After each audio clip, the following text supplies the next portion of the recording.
তোমাকে আমি লিখতে বসাইছি, তুমি যে কান্না করতেছো, পড়ালেখা না করলে তোমার শ্বশুর বাড়ি ফাটাই দিব। যাবা?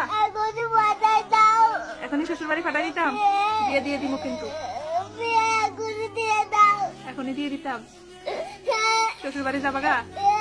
হ্যাঁ, শ্বশুর বাড়িতে কি করবা?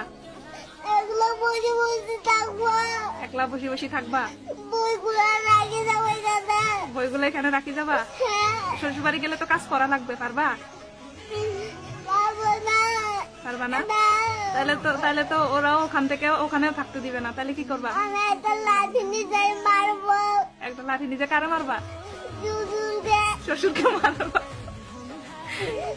আচ্ছা, লাঠি নিয়ে যায় শ্বশুরকে মারা লাগবে না, তুমি এইখানেই থাকবা, কিন্তু তুমি পড়ালেখা করবা। হ্যাঁ, পড়ালেখা করবা না? করবা না? হ্যাঁ, শুধু রাগ দেখায়, পড়ালেখা করবা না? পড়ালেখা করবা না?